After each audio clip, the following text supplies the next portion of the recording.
Welcome to Local Only Cantina. Mixing it up with Brandon and Cherie. What's up, fam? We're back. Hello. So we say it again. Episode 8. She gave me a shit last time. Yeah, he's counting. Well, eventually it'll get so high that we'll lose count. But as of right now, I can count to 8. I still have... Well, you couldn't count to 6, so... Well, shut up. I was wrong once. I've been wrong once before, you know.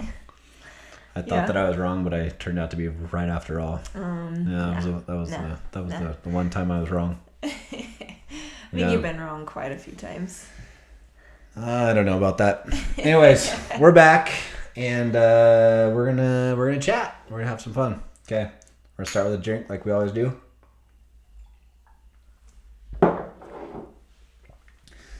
All right. So what's up? How you been? No, you're gonna start with 2 drinks. You're gonna chase your drink with your drink. Yeah, I had to chase it. We got a little tropical thing. So when we lived in Hawaii, we were drinking like vodka crayons nonstop. And actually, I would do the vodka pineapple because... Well, that's what this is too. There's pineapple in it too. So we got a vodka crayon, pineapple.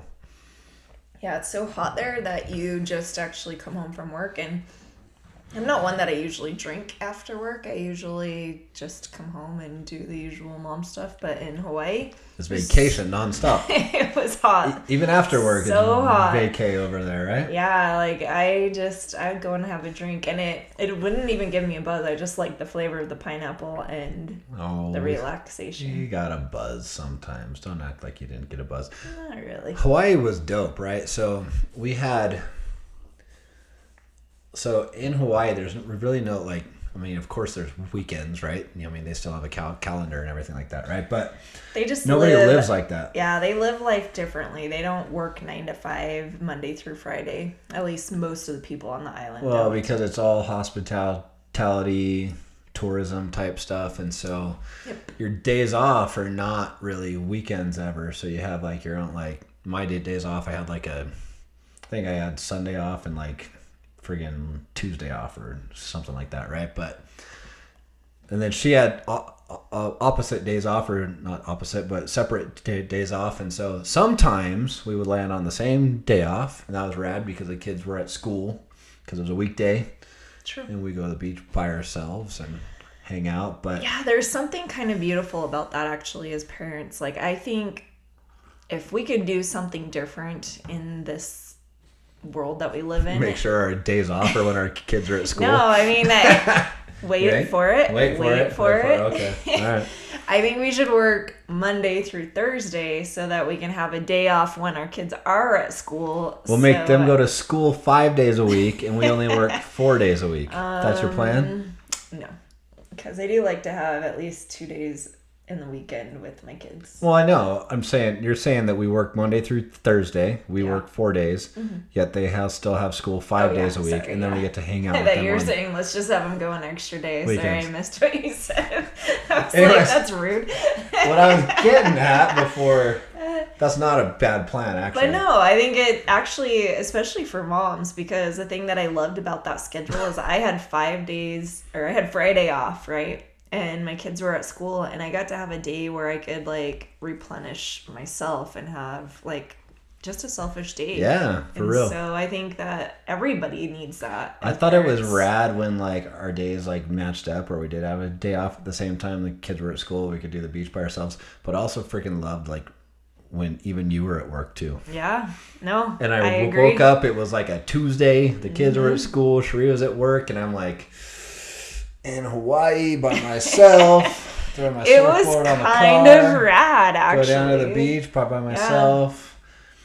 Meet up with a friend. Poke, whatever, you know. Yeah, I mean, it was awesome to be able to have that day for yourself. So and we I think that's important. We don't have that anymore, but we can still drink vodka crayons with pineapple in them and pretend. But that was totally not what we were going to talk about at all. Well, we got to mention Hawaii here and there just because I miss it a lot. I've been missing it a lot lately. It was dope. I just got a reminder this like a couple days ago that it was when we first moved out there. Speaking of when we first moved out there, let us tell you a crazy ass story. Ready? You don't know what I'm about to say. I don't. So we live in Stansbury Park, Utah, a little town 20 minutes west of Salt Lake. And we lived in this town before we moved there as well. Mm-hmm. So we sold our house in Stansbury. We sold everything we owned. We jumped on a plane with just a few boxes and we went. We already talked about that. So at first we lived in like an Airbnb. Then we lived in another Airbnb. And then we found a house to rent. We moved into this house and then school starts. And Shree and I are walking our kids to school. And out comes the girl next door. And she says, hey, I wanted to come say hi to you guys, but your landlord's been around and we don't really love the guy, so we've been waiting. But we wanted to come say hi. And then as we were like talking, she goes, you really look familiar. Do we know you guys? No, she's like, I know you, is what she said. Yeah. She said, I know you, and she pointed at me, and I was like, I don't think so. No. And she's like, are you from Tooele in Utah? And I'm like, no, we don't claim Tooele. We're from Stansbury Park, which is Tooele County. If anybody ever says Tooele and is not from Tooele or from this area, and they know how to say it, you know that they're saying the truth, because nobody knows how to say it unless you actually lived in Utah. So turns out that we did actually know them, kind of. Yeah. We had actually had them over to our house. Yeah, so when Brandon they moved to Hawaii from Stansbury as well. Yeah, so when Brandon and I first left the LDS religion, it was really hard because what happens, especially if you study your way out of religion, is people don't want you to be around anymore because it's kind of like you're a virus, because they don't want you to spread what information you have disinformation to other people. You guys know about that. Or anti-Mormon is what they call it. Anti-Mormon stuff, right? Disinformation talk. So a lot of friends just kind of separated themselves from us, and we really didn't have anybody, and like a lot of family, there was something like hard things there, and so we felt very alone. And so because I'm the type of person I am, I love getting people together. I love having gatherings. And one thing that I always wanted was to have like neighborhood barbecues and get to know my neighbors. And so having to start brand new, we were in this new community where everybody had just moved into this area. I just decided that I was going to start getting to know people, and you did like a wine mixer. We started a Facebook group called the Stansbury Park Wine Mixer. Yeah. So after starting that, then we just started inviting people from our area to come over and hang out. Turns out we sold our house. We moved 3,000 miles across an ocean to a rock, and we ended up moving next door to people who had come to the Stansbury Park Wine Mixer at our house. Yeah. So kind of crazy. So we had built-in friends right built-in from friends. The start. It was dope, right? So not only was it cool that we had met them before, but they turned out to be rad, right? Like some of our very best friends. Yeah, and they had kids the same ages pretty much as our kids, and so it was super easy. The last 2 years since we moved back to Utah, we've still gone out to see them. Yeah, their family. Birthday, right? But what we would do though is this, right? Like, this is why I bring this up, because we don't we work weird days and everything like that. We never have the same days off for the most part. Mm-hmm. When I would come home from work at night, it was damn near a guarantee that Shree would be in their backyard around the fire looking at the stars with them. Stars in Hawaii are amazing. Off the hook, right? Yeah. Like the Milky Way, like clear as day. Yeah. And then when I would be off and Shree would come home from work, same thing. We'd always be over there. And then the days that I had off, I'd wake up and I'd wander outside and I could smell bacon. And Adele was in the backyard making bacon, because you have to cook outside there. It's too goddamn hot to cook inside. Nobody cooks inside their house in Hawaii. Yeah, so you only unless you're really rich and you have air conditioning, then you might cook inside. You gotta be really rich to have that. But it was rad. So I'm just saying, it was cool. This just reminded me of that, and that was a almost 10-minute long sidetrack story there, but that's cool though. Yeah, It's okay. I like to reminisce about it's our part of our beautiful story, experience right? there. Yeah, we totally miss those guys actually.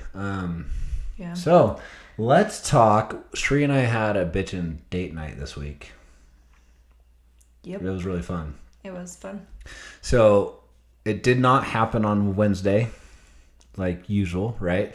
And here's the thing, like, so we always like have our date night like Wednesday night, and part of what you're gonna get from this is like we find it like super important to have date nights. Ours is Wednesday. It kind of breaks up the week.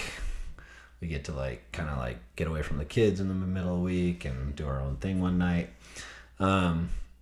But it can be flexible, right? So we had something else come up on Wednesday, so we went out on Tuesday instead. Sheree sent me a text. I was at work. She's like, "Hey, can we change date night this week because of this thing?" And I said, "Sure, we'll do it tonight. Dress sexy." And she said, "What do you mean sexy?" I said, "Wear something sexy on top. Wear something sexy underneath. Dress sexy, right?" She didn't know what the hell, right? I kind of had an idea of where he was going with that, but just because we've done it before. Yeah. But we kind of did it because we had a reason to do it before. Yeah. But this time was just kind of It's fun. Date nights. silly. Date nights don't have to be expensive. In fact,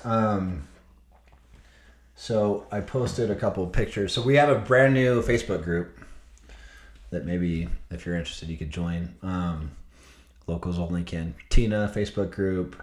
And what we want to do with that is just have couples join and share their experiences. We'll share ours. Yeah, share we'll have pictures discussions. from your dates that you go on. We want to see what you guys are doing. Yeah. And also, like, any funny things in your relationship. Like, we just want to hear from you guys and be a little bit more connected. Yeah, so we can all, like, discuss, right? Like, we've had a page for the last few weeks as we began this whole thing, but the page, we only get to talk. But I want, like, you guys to talk and share too. And so, I know a lot of you guys out there have a lot of the same experiences as us, especially with separating ourselves from the LDS religion. I know just because I've had a few people reach out to me and tell me their stories of things that they've gone through. And I think it's just a great way for you guys to, like, have somebody to talk to about that, like, have a support system and have a community. And not only about that, but to take your relationship to another level and become friends with us. So I think it'll be cool. So what we did that night, though, is so I got home and Sheree was, like, getting ready, dressed and everything like that. And she's like, "Hey, where are we going to go?" I said, "Well, you're going to drive the truck. We got this 02 Silverado, 6-inch lift, big, huge thing. And I said, you're going to drive the truck. I'm going to ride a motorcycle. You're going to follow me." He rode my motorcycle. I rode hers this time because last time we did this on mine. But this time we did hers. So we rode out to the desert, found a dirt road, rode out and drove out to a place where there were no other people. And we took some rad pictures, right? So Sheree was the model, and the truck and the bike were the props, and it was super sexy and it was super fun. Yeah, it's kind of just fun to go out and do it and kind of know that your partner is just kind of in love with, like, with you and in love with the moment of, like, seeing you sexy. And it's kind of awesome as a woman to be able to dress up sexy and have a reason to do it and actually have some pictures taken, because I don't think we really value ourselves as women as much as we should and the beauty that we have, because we don't really see ourselves the way that other people see us, and especially when your partner can see you in a different way and photograph that for you. Yeah, and it was awesome. I do feel like too, like, we sort of live in a day where, like, not all women, but some women, like, feel like that's, like, frowned upon too, right? Like, the fact that they should be sexy. And I'm sorry, like, I'm gonna keep this real. In a marriage, like, we should keep it sexy. Yeah. Whether that's politically correct or not, I'm gonna, like, stand with that one, right? Like, well, here's the thing, like, when you're younger and you were, like, dating and you were trying to find your other half, you were younger, so you might have felt a little bit sexier, you might have felt better about your body. But as years go by and you're getting older, all of a sudden, like, you forget that you still can be sexy. You forget that you can still have those moments where you can, like, make your partner look at you and be like, wow. Like, and those are the fun moments, being able to dress up and just be that sexy you. And it's all about how it makes you feel inside. You shouldn't go and try to be sexy if it's something that somebody's forcing on you, for sure. Like, that's a negative thing, right? But if you in your heart, the way that you feel as a woman and you want to feel that way, and it makes you feel good to be sexy, hell yeah, you should go out and feel sexy. So actually, we're gonna do a little bit of this like on the spot right here. Oh. Because that's like, I agree with what you said, but sometimes though, like with us, maybe I help push the envelope sometimes though, right? And that's not necessarily like a bad thing. I don't think, at least. Well, if you push the envelope to where it makes me feel uncomfortable and out of my own skin, then that's a bad thing. Right.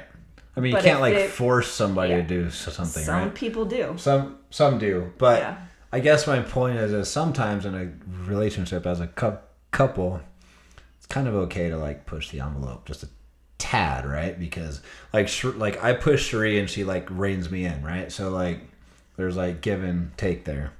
I don't know exactly what the right answer is for this. Like, I'm just opening this up for discussion right now. Yeah, so I mean, one of the things that I actually do love about Brandon is that he kind of brings my wild side out of me a little bit, because I am a little bit more on the reserved side. Like, the fact that we did these pictures and then he wants to come and post those pictures on social media. And for me, that's not really in my comfort will. Like, I'll say, like, it's a little bit, because one, I don't really love to see myself like out there for everybody to see, but two, like, I just grew up with such a different background than the way we live our lives now, and so it's just a little bit uncomfortable for me. But I know that like you are proud and you love the way that I look. I actually see it like, I see it as like artwork. Yeah. Right? Like, I see it as art, and I find nothing wrong with the human like the piece of art that we body. have back here that people probably don't notice that it's me without any clothes on. Whoops, well, should I now say you that brought out? it up. Now we all know there's a naked picture of Shree right there, right there. Shree actually gave me that for, was it my birthday or Christmas or Father's Day or something like that. Something I think like it was that. Birthday maybe. Okay, well now we gotta show it. Oh well, people can see it from there. They're not gonna see it from there. You're gonna have to, if I'm gonna show this, but you have to go on YouTube and you have to like and subscribe. Wow, let's just put it back on the wall. Actually, it's hard to tell exactly what it is, but that's what I mean. It's like this cool piece of like artwork, right? It's got this guitar that I used to own in front of her and everything, but Sheree made that for me. We went down into the basement one time and she had this like background set up and everything, and we took a bunch of cool pictures, and that was one of them, right? So that's the thing we like to do, right? Keeping it sexy, keeping it real. Keep it sexy, keep it fun. And I see nothing wrong with it at all. No, I don't see anything wrong with it. I'm just saying that for me and my background and everything, it is a little uneasy for me. But that has to do with what we've talked about with being raised the way that we were, though. Yeah. Right. In fact, I did post a couple pictures, and believe it or not, those who have seen the pictures, they were some of the tamer ones. But it still ruffled some feathers. But here's the thing, right? I know that my family sees my Instagram. I know that my kids see my Instagram. But I also know that I was raised in a way where bodies were shameful, sex was shameful. And I'm just not willing to raise my family like that, right? I want my kids to know that I'm attracted to their mom and she's attracted to me, and sex is normal, and bodies are beautiful, they're not shameful. And I mean, my kids, let's be real, like they've gone to the beach with us, right? There's nothing that I posted from those pictures that they haven't seen at the beach, right? Yeah. I would take a picture at the beach and nobody would think it's weird, but because it's in the Utah desert and we did it like on purpose. Because I was wearing heels. Because you were wearing heels. You slut. Wearing heels. That's why. Because all of a sudden you look like a stripper. Hey. No, but for real, like I don't see the difference, right? Like it's no different for me. So it ruffled some feathers. I have heard from somebody, and it's like, you know what? I'm sorry, but that's like I'm okay with that, right? Like because my kids know that I love their mom and I'm attracted to their mom, and that we have a good son. Our kids are quite literally a result of sex, right? Like I think it's very strange that we want to like hide that from them all the time. Well, I think it's more in the place of being able to have a sex positive Right? feeling or a relationship, Which is opposite of the way that we were raised. yeah. So like for me, like I have 2 daughters and 1 son, and I don't really necessarily, I'm not like, oh, my kids should see this picture, but I want them to realize that their bodies are beautiful, and I want my daughters, when they are with their significant other one day, to realize that having that type of a relationship is important, and being able to want to be together and desire each other day after day, and to not feel like that's a negative thing. And the way that we grew up, it was very negative, like your body, like we talked about this I think 2 episodes ago, where we talked about how women are made to feel like it's their fault. Men are going to be attracted to women whether we wear tank tops or short skirts or tight clothing or regular clothes. They are going to be attracted to us. They might be a little more attracted because they are very visual creatures, but I don't want my kids to ever think that they're the result of that. That's just the way that men are made up. Men are made that way genetically. They will be that way. And I don't want my daughters to feel like they're the result of their actions. Not naive to that and think that like we were taught that if a guy was attracted to the girl, it was her fault because of the way she dressed, right? Like, it's just an odd thing to me.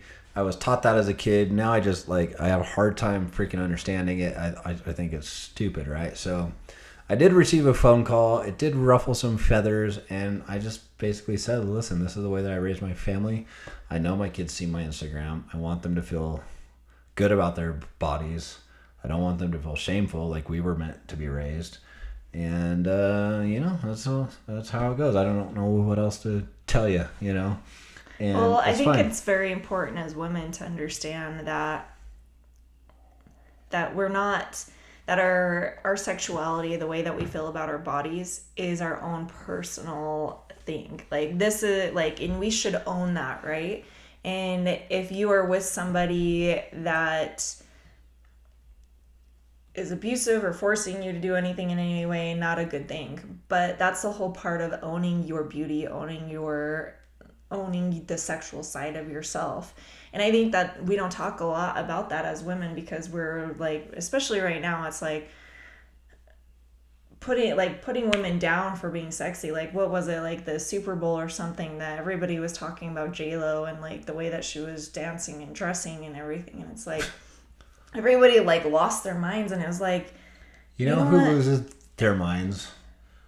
The Karens that are 60 pounds overweight, and they hate the fact that she's 50-something years old and still a smoke show. I'm sorry, let's be real, that's the case. Yeah, but we should for the most part. But here's a woman, take her for example. Here's a woman who owns her sexuality. She understands that her beauty adds to her life for herself. She's not doing it for anybody else and for you guys. Maybe her ratings go up. Maybe she does a little bit for that. But I think she gained some fans. Yeah, well, but the thing is about J-Lo is she is so confident with her sexuality and who she is. And I think that is the most beautiful thing that a woman can have, is being able to be comfortable with that. Sex is quite literally as normal as breathing oxygen, right? How do we demonize this thing that if we didn't do it, the world would the human race would cease to exist? Yeah. We demonize this thing, and you know what demonizes that thing? Religion does. It was never a thing until Christianity came about and made it a thing, right? It's as normal as breathing oxygen. Yeah, I mean, even animals who don't really know what they're thinking know how to do that, right? They do it to trees, for fuck's sake. We have dogs, right? I know, like we have dogs. They hump trees. Even the chick dogs do. The female dogs, like they don't even know what they're doing. They just do the thing like the dudes do, and it's just it's a natural animalistic thing, right? You know? Yeah, we were talking about, so I was watching this video actually about a month ago, and so let's have this discussion. So okay, all right. You and I kind of talked about this before, Sweet. But maybe let's like go into this. So I was actually doing a little bit of research for another podcast that I was doing, and I was seeing where the institution of marriage came about and whether people think it's a good thing nowadays or not. And one of the videos that I had watched was like taking it back to the very start of humanity, right? And how relationships were treated back then. And it's very interesting because they were talking about whether like people stay in a relationship, why they stay in a relationship, like back in the day before we became like before we got to like suburbs and stuff, right? So like back in the day, oh my gosh, why can't I think of the name? What are their names? Adam and Eve? Bonobos. What are they called? Who? Bonobos? Like bonobos and chimps, the monkeys? Like they took it back that far, yeah. Right? Well, you sort of have to because that's the thing, right? Okay. So they were taking it back that far. The reason they do though is this, right? Like don't lose your train of thought, but bonobos and chimps are the closest in DNA to us, and they're very opposite. Bonobos are very loving and they solve their issues with sex, and chimps are very violent, and human beings like have both those traits, right? And so we're closer to bonobos and chimps than the African elephant is to the Asian elephant. Interesting. We're super close, like damn near the same almost, right? We're just a little bit smarter. So the interesting thing that they were talking about is they would actually stay in a relationship, have a family, and then once the kids were grown and could eventually take care of themselves, either the man or the woman in the relationship would just leave. It would just be like, peace out, I'm done, I did my work here, and they'd go find a new partner to have another family with. And they would do this over and over again until it came to a point where like people, it went through hunting, and then it went through like the stages of doing farm type, like the hunting and gathering stage, right? And when they started gathering their seeds and planting farms and stuff like that, that's when the institution of families actually started to stay together, is what they were saying in this video that I was watching. And that was due to actually the work that needed to be done on the farm and all of the work there, right? And so it's very intriguing to think that that's where our family dynamic came from, and then like religion came in and like changed everything, right? But trying to think of where I was going with that. Actually, sure. no, I think the most beautiful thing about it though is the way that our world evolves and the relationships that we have in our family. Like we can choose the right path for our families. And like if you look at our situation and us saying, oh, we want our kids to be more sex positive, then you might think of us as being bad parents, but it's our own way of being able to teach our children to live a healthier life. Because if we think that sex is never going to be a topic, if we think that they're not going to go on a date and they're going to have somebody who wants to have sex, then we're going to be crazy.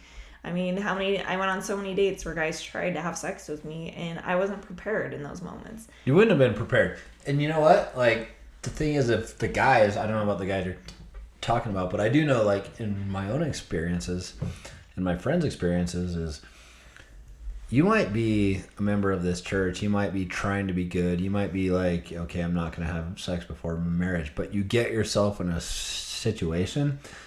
And because you didn't plan on it, guess what you didn't bring with you? Any condom. Sort of protection, right?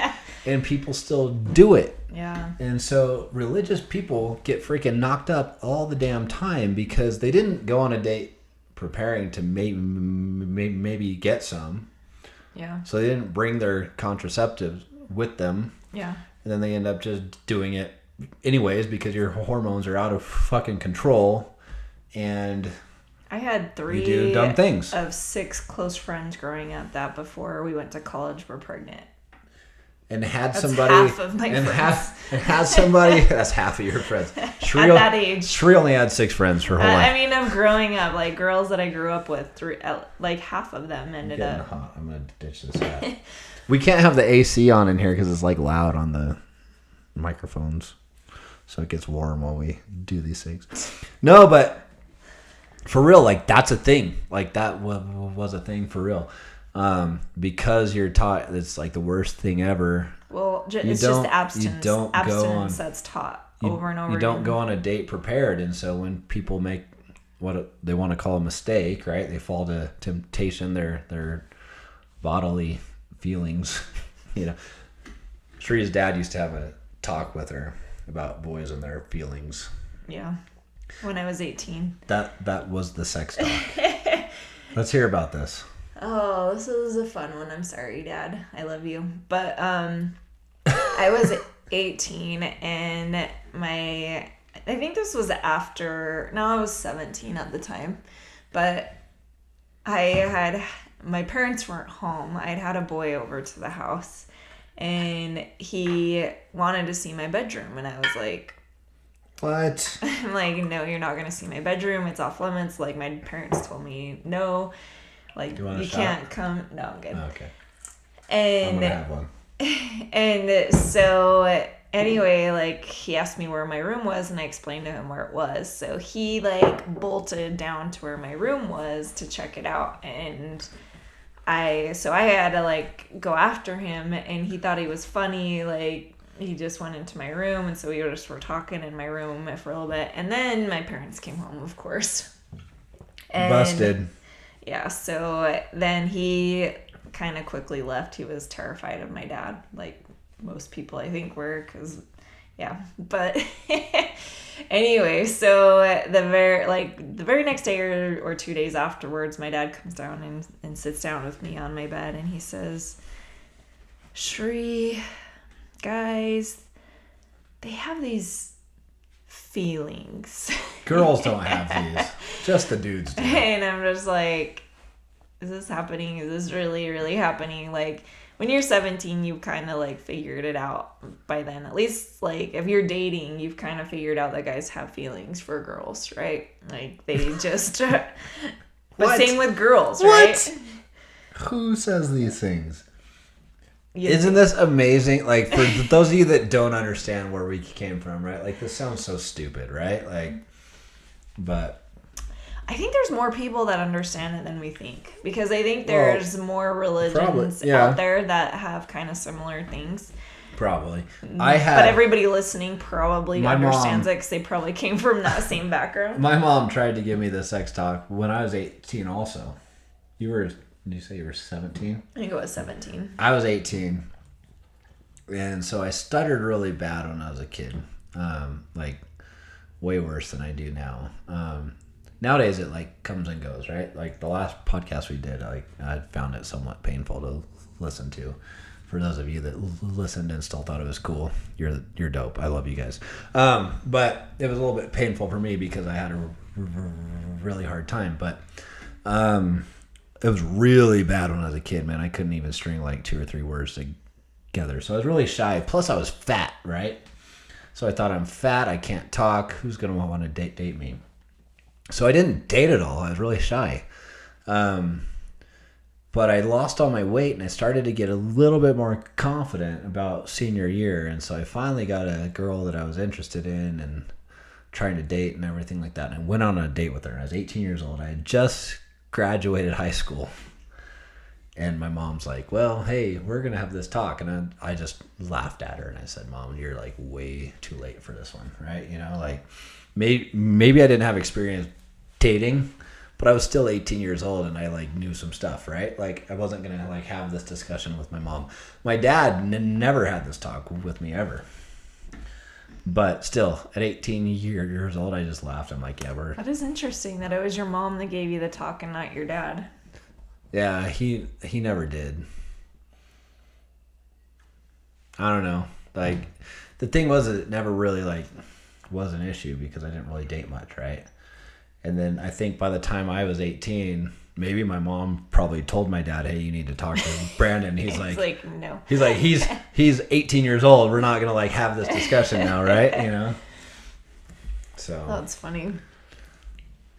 So here's the thing that is kind of cool about where our journey in our life has taken us is that we're going down a different path where we've set up the value system for our family, where we decided what is right and wrong for our family. We don't have anyone telling us. We just have to lean on our own experiences. Sometimes we have people telling us. We have people telling us, but we can also tell them thanks, but no thanks. Yeah, but here's the thing is we all have these life experiences, and if we constantly have all of our values set on what somebody else believes is right for us, then we can't learn and grow. And the great things about being human is the fact that we learn and we teach and we grow. That's what makes us, separates us from all other mammals on the earth, is that we can learn from our past generations, and then we pass like what we learned on to our next generation. And I think that actually stops that growth when we keep a lot of those traditions and values going that maybe are not right. Or, you know, the cool thing about it is that we as parents get to decide what is right, and wanting it for good reasons. I mean, there are some parents out there that probably don't make the best choices. So I understand why people feel like there needs to be some system that we need to follow. But you know what the cool thing is being able to see your kids grow and know that the values that you've taught them are real and true because of the experiences that you've had, and you see them grow in a different way than you grew. So values, though, like we say that, and that's defined so differently by like so many people. Yeah, but that's what I think is so beautiful about it, and I think that's what made us as a humanity grow in the right direction. That's what we talked about. Was it the last one where we left the church and all of a sudden we're like, well, we can like determine our own moral code, right? Yeah. So that's where we are. That's where we find ourselves. And like after this date night we had, and after like a picture that I shared on Instagram that somebody found, it's not offensive. Like this person was like, she's beautiful and everything, but she was embarrassed because people might see this thing, right? And I'm just like, it's nothing different than you see at the beach, right? But it's a value system, right? Our kids, we want to teach that. Now, we lived in Hawaii, and I remember we actually had this discussion because everybody wears thong bikinis there. Yeah, even young girls. Shri was like, super Brandon, strange. What are we going to do when our girls want to wear thong bikinis? And I'm like, we're in Hawaii. Like, I mean, yeah, it was it's pretty normal, right? Yeah, like, it was a pretty normal thing over there. Super normal. Yeah, I mean, most of the time, I think it was really hard for me actually having that culture shock. But that's why we moved to Hawaii, is because I wanted to get my kids away from the culture here in Utah. And I wanted them to be able to grow up in an area where they didn't have to worry about their friends not being able to hang out with them because they didn't go to church. And let me tell you about a really ridiculous culture shock experience that I had to have. This is freaking stupid. I'm going to say it right out front. I understand. Those of you that don't understand, you're going to think it was insane. I agree with you. It scares me when he says these types of things. I agree with you. It does sound insane, right? So, in the Mormon church where we were raised, I just got to put that hat there. I just keep playing with the damn thing.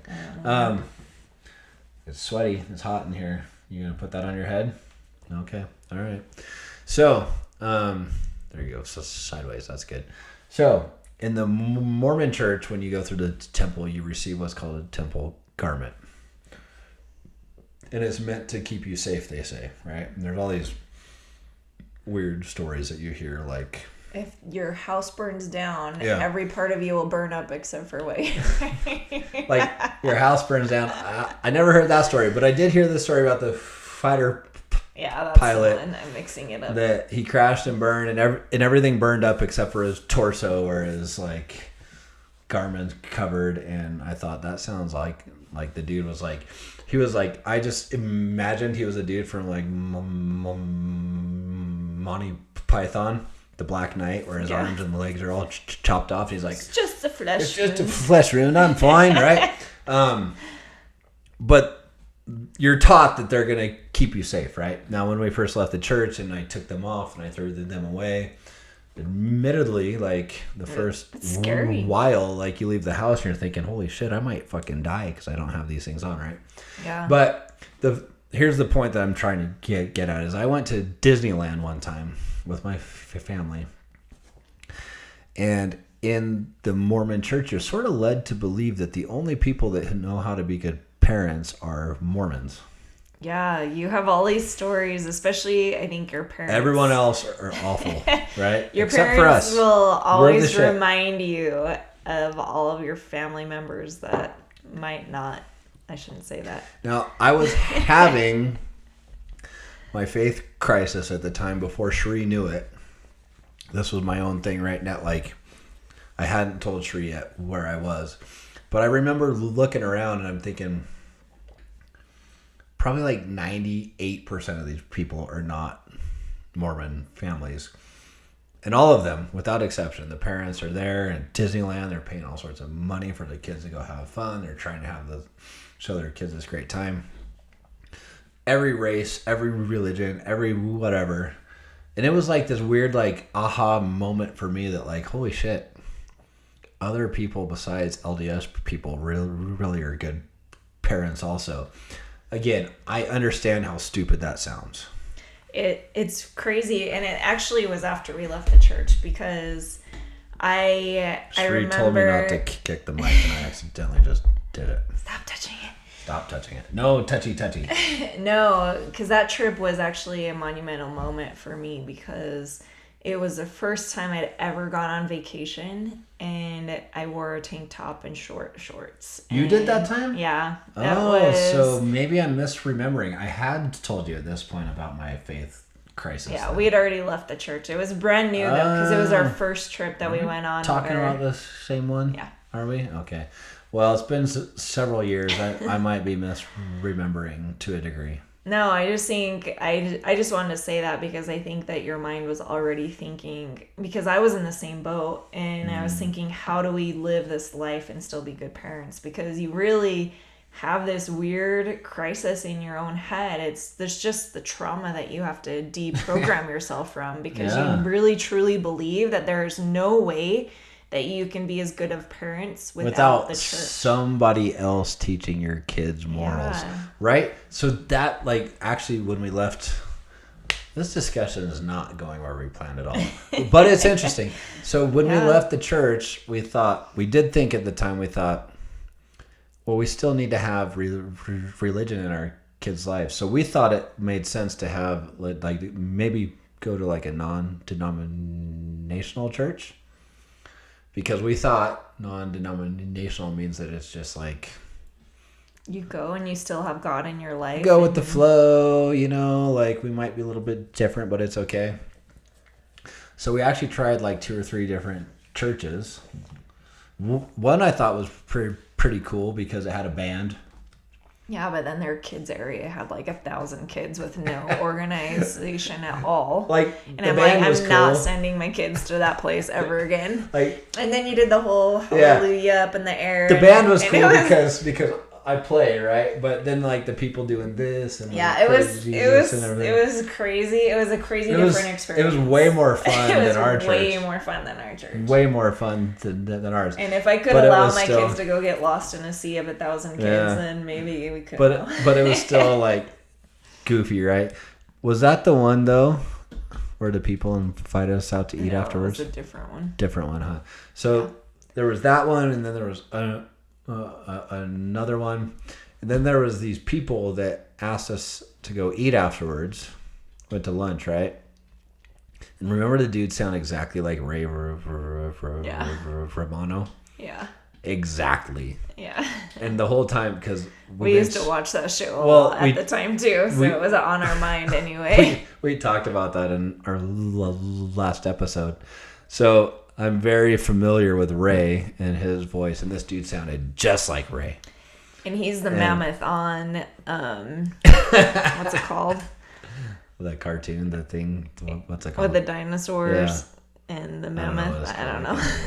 Anyways, so we went to lunch with them. Ice Age, yeah. So we went to lunch with them afterwards, and they were just trying to convince us that we need to be baptized. And I'm like, they were trying to get us baptized and I'm again. like, well, hold on a second.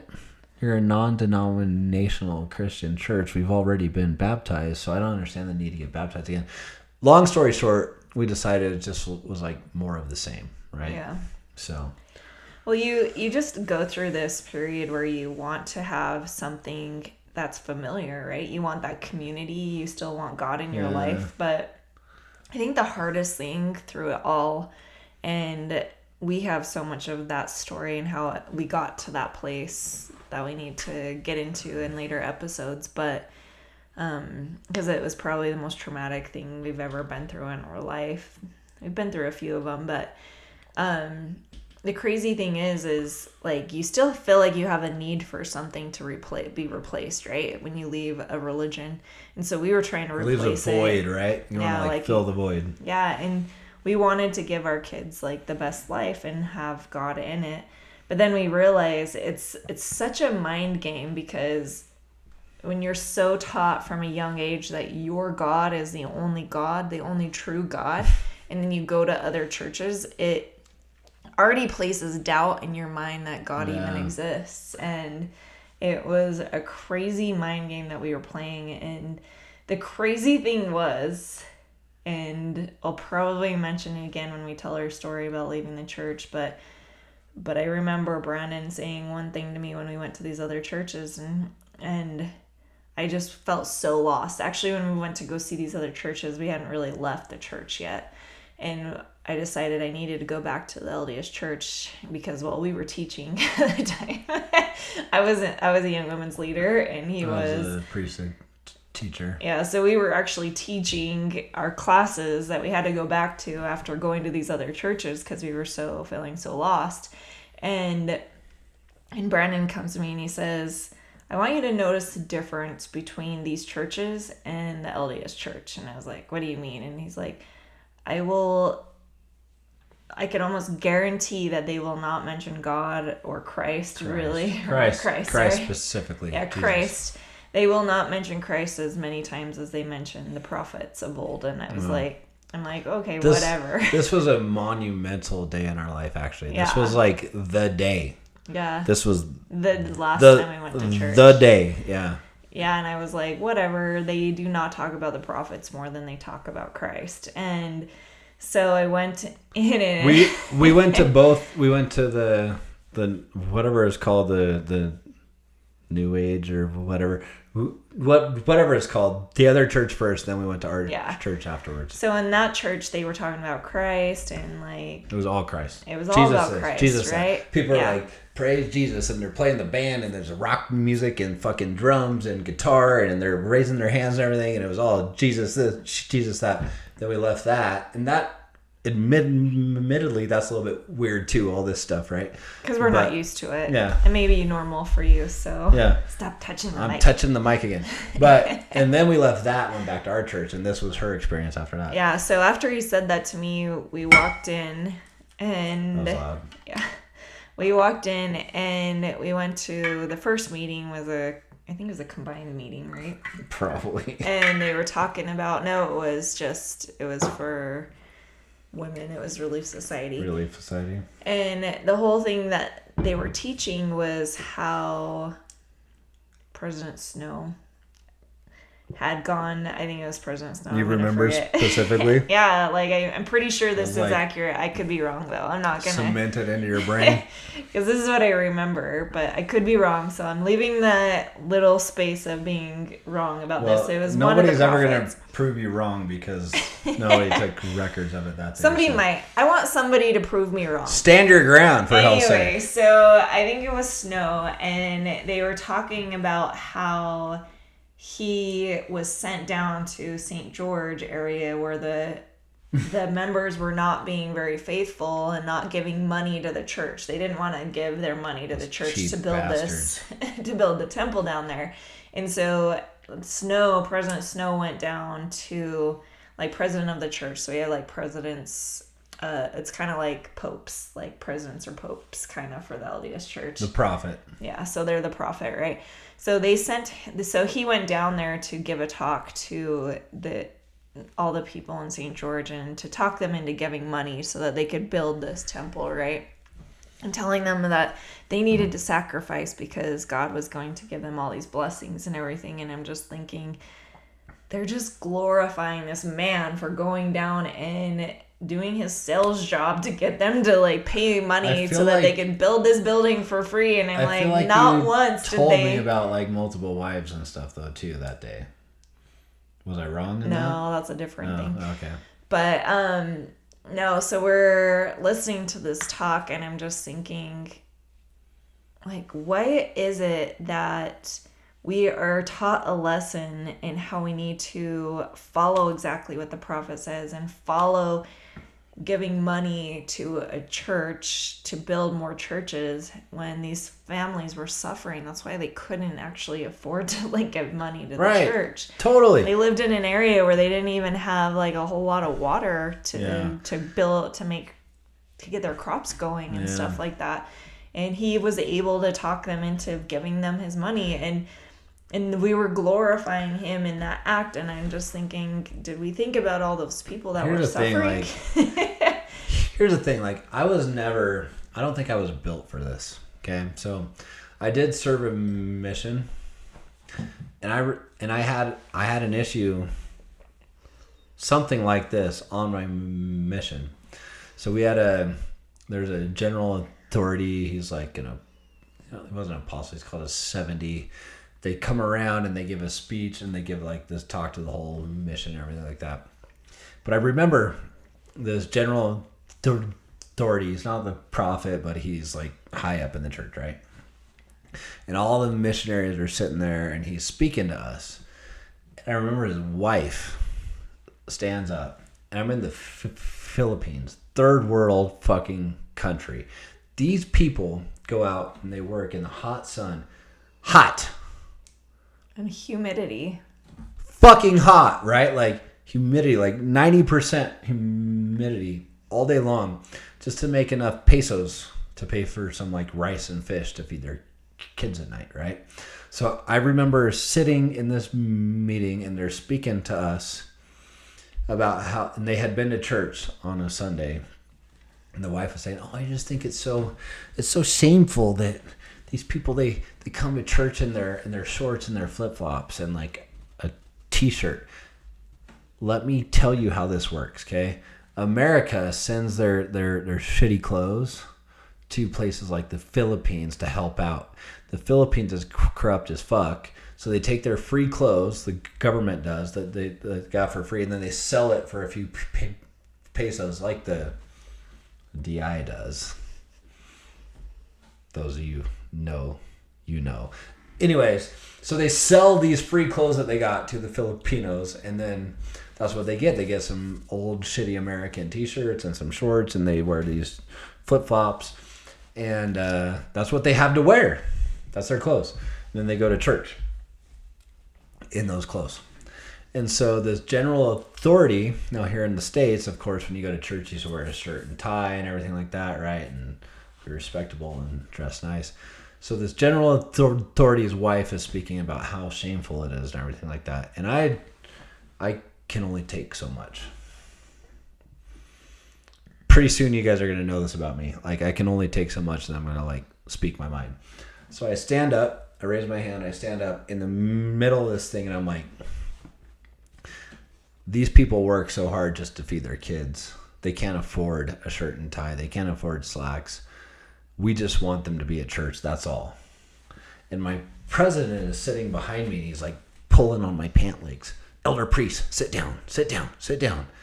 And I'm like swatting his hand away, right? Because I don't take no shit from no one.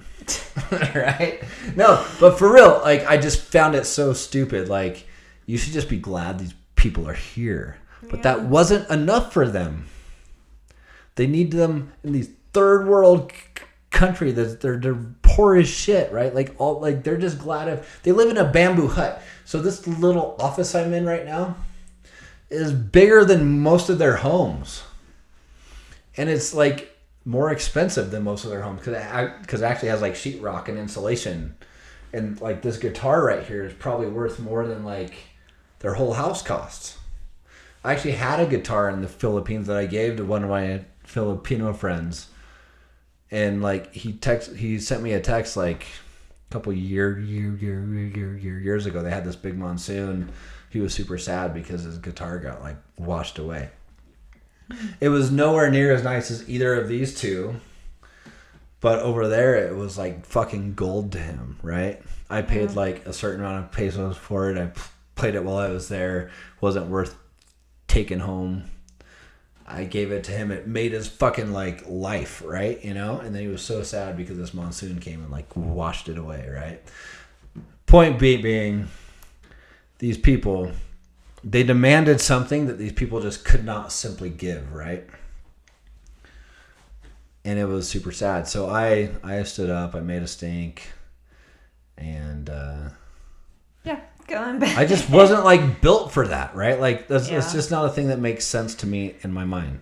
Well, the crazy thing is, like, when we went to church that day, I realized all my meetings, like, I counted how many times they mentioned Christ in those teachings. And I thought, for being a Christian religion, like, we really don't. And it's kind of crazy because you hear people say that the Mormon religion isn't Christian. And now I kind of weirdly understand why people say that. That's not the focus, that's for sure. Yeah, and I'm not saying that they're not a Christian religion. I know where their hearts are. I know they believe in Christ and everything. So that's not what I'm saying, but I understand where the members people themselves. that, yeah. But people in other churches focus differently on it. Yeah, they really like want you to follow the prophets, and that's like exactly what they teach. And well, because Christ, like if you follow Christ didn't hang out with the righteous.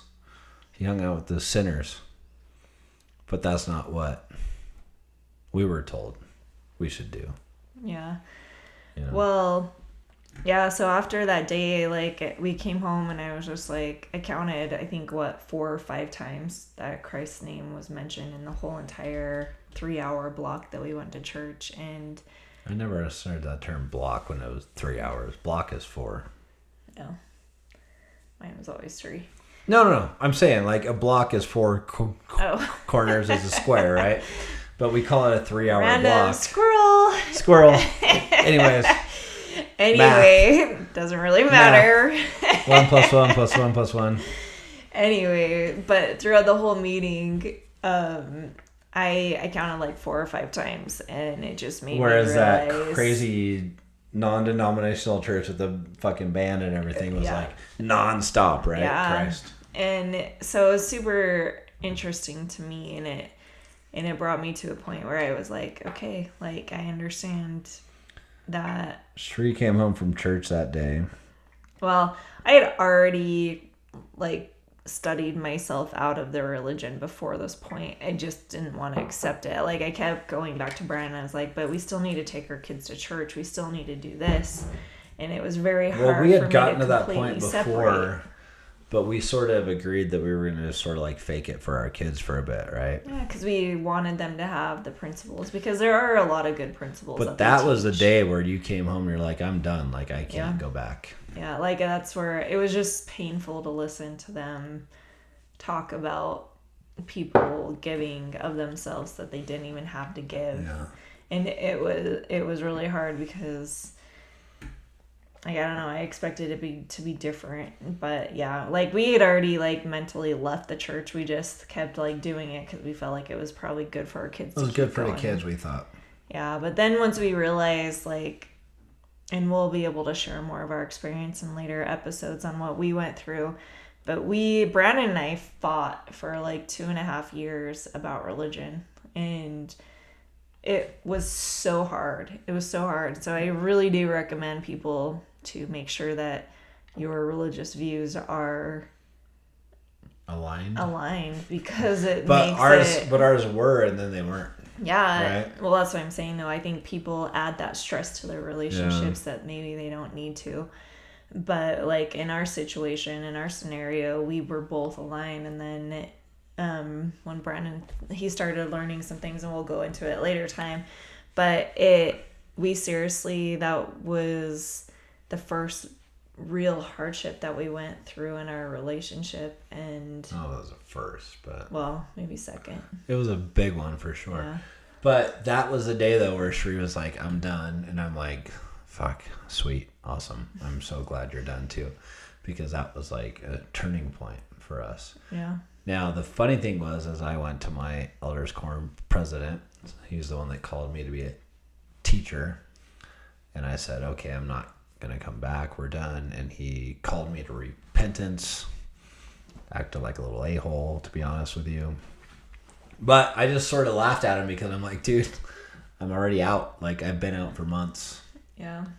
Maybe more than months. I think people don't realize, like, when you study yourself out of the church, it's like well,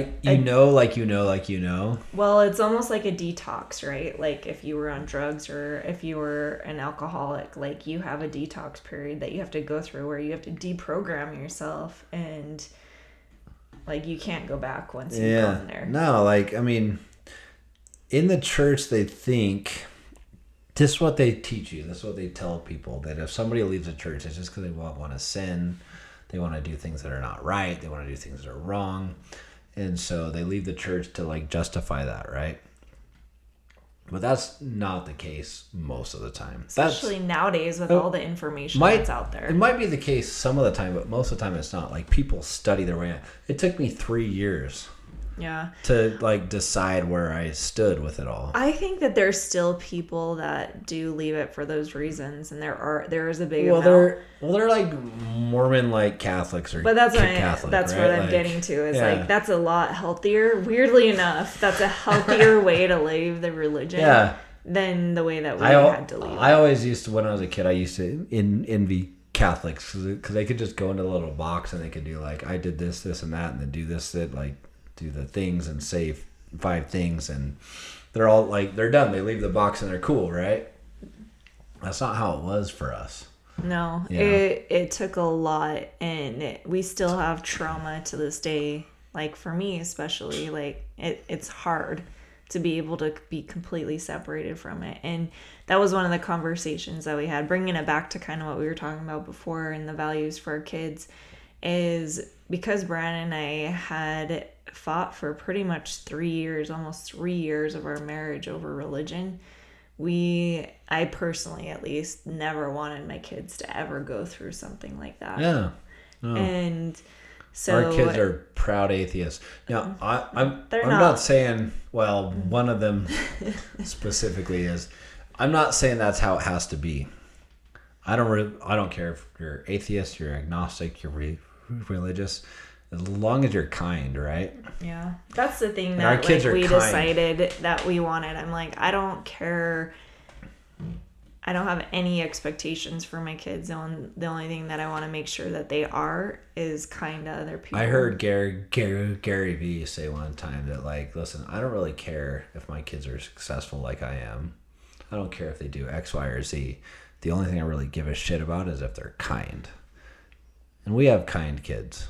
Yeah, that was, like, my goal in life, so and I think that they're doing pretty good.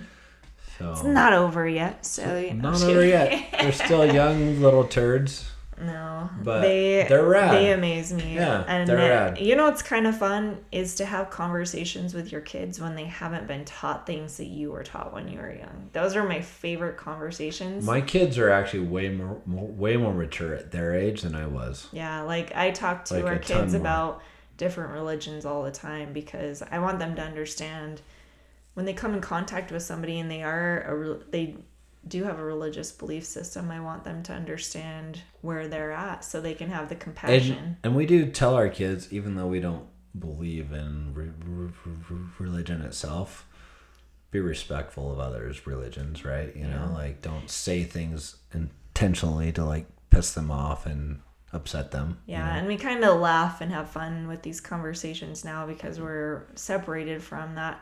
But we're not trying to like cause drama. Actually, one of the things that I would love in this world is to create bridges for people to come together, and even when you have a different understanding in religion than other people. But the cool thing is you can still raise great children outside of religion, and that was something that was hard to believe at the time when we left. That was a mind-blowing experience for me, and I had a discussion about that tonight, actually, because of their date night pictures that I posted. We can see things differently, and that's all right, but we just see the benefits of having a sex positive relationship with sex instead of a sex negative, because there's so many things that can affect you on a level that doesn't you can need teach to your be. kids to understand that they have their own free will. They can say no when they want to, but they can also say yes when they want to. Yes. And that's okay. And their bodies That's are a not power. and their bodies are not shameful, right? Yeah. Like that's a power that you don't learn in religion. 80 degrees different than where we were raised, This person that called me and talked to me said like, "Oh, you have 2 girls and do you want them to think that boys are looking at them wanting to have sex with them?" And I'm like, well, that's kind of the way it works anyways, right? So they need to have that understanding. They need to know how to like say no when they want to and say yes when they want to, and that their bodies are okay and there's nothing shameful about the whole thing. Myself, like, Cherie's gorgeous. Other women are gorgeous. Like, bodies are beautiful. I look at it, maybe not exactly, but a lot the same way as when I see like a Lamborghini driving down the road or something like that. The curves, the Definitely lines, all a that car stuff. guy, so it makes sense. The curves, the lines, all that stuff. Motorcycles too, I'm super interested in. Even like guitars, right? Like they're sexy. Like this is a girl's like shape of a body right here. Like it's just the way it goes. This is how is fucking built in us, right? We are attracted to these things, right? And there's nothing wrong with your body, right? And we're always going to be, at least I'm always going to be the guy that's supportive of somebody being like healthy, shapely, like fit, like sexy. We've been married 19 years. We both like work super hard to keep ourselves looking good for each other. As a result, our sex life is off the hook, right? I'm not going to pretend to our kids that their parents aren't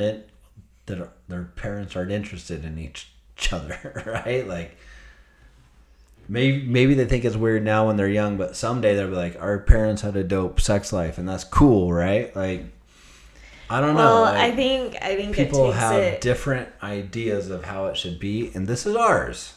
Yeah, well, I think that it takes it to a whole different level, because I think that once you realize, like once you know that your partner looks at you and thinks of you as being sexy or attractive, or that they desire you, it creates a whole different level in your relationship. And who doesn't want to feel that? Who doesn't want to keep that in their relationship? It's very important. I've already said this, like, if I didn't feel like Sheree was like genuinely attracted to me, it would like break my heart.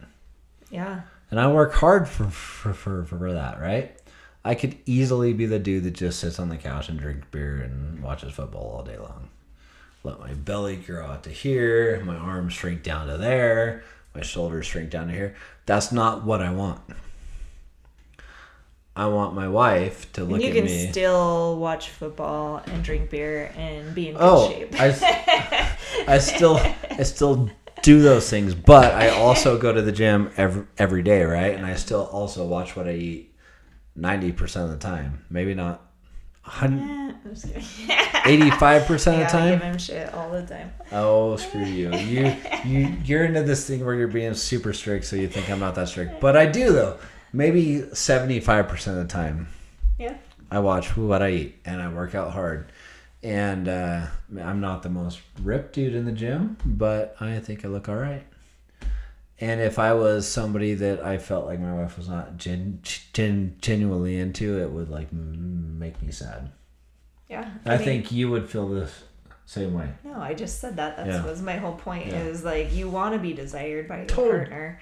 Totally, and that's okay. And I think that's a good thing, because if you want to be desired by your partner, then you're not going to go out and look for it from someone else, and you're not going to have that to deal with. So. And I will say this: so the feathers that were ruffled was me posting a picture of Cherie.